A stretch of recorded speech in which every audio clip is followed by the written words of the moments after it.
महावितरण, महापारेषण आणि महानिर्मिती या तीनही वीज कंपन्यातील कंत्राटी कर्मचाऱ्यांनी संप पुकारला आहे. या संपाच्या पार्श्वभूमीवर विरोधी पक्षनेते अबादास दानवे यांनी राज्य सरकारवर सडकून टीका केली. नेहमीप्रमाणे आंदोलनाकडे दुर्लक्ष करू नका आणि बळाच्या जोरावर आंदोलन मोडीत काढू नका, अशा शब्दात अबादास दानवे यांनी सरकारला खोचक सल्ला दिला आहे. सर, तुम्ही आंदोलकांशी चर्चा केली नाही तर आज संध्याकाळी मराठवाडा सांस्कृतिक मंडळावर अमित शहा यांची सभा होणार आहे. या सभेच्या वेळी वीज गेली तर खांबावर चढण्यासाठी माणूस शोधावा लागेल, अशा शब्दात दानवे यांनी राज्य सरकारवर निशाणा साधला आहे.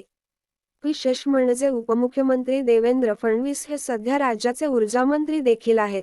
त्यामुळे अबादास दानवे यांनी हा सल्ला देत उपमुख्यमंत्री देवेंद्र फडणवीस यांच्यावरही टीका केली आहे. केंद्रीय गृहमंत्री अमित शहा सध्या महाराष्ट्राच्या दौऱ्यावर आहेत. त्यांची संध्याकाळी छत्रपती संभाजीनगरमधील मराठवाडा सांस्कृतिक मंडळच्या मैदानावर सभा होणार आहे. या सभेच्या वेळी वीज गेली तर राज्य सरकारला खांबावर चढण्यासाठी मनुष्य शोधावा लागेल, अशा शब्दात विरोधी पक्षनेते अबादास दानवे यांनी राज्य सरकारवर निशाणा साधला. राज्यात सध्या महावितरण, महापारेषण आणि महानिर्मिती अंतर्गत असलेल्या सर्व कंत्राटी कर्मचाऱ्यांनी संप पुकारला आहे. या संपकारांचे आंदोलन मोडीत काढू नका तर त्यांच्याशी चर्चा करा, अशा प्रकारचा सल्ला विरोधी पक्षनेते अबादास दानवे यांनी दिला आहे.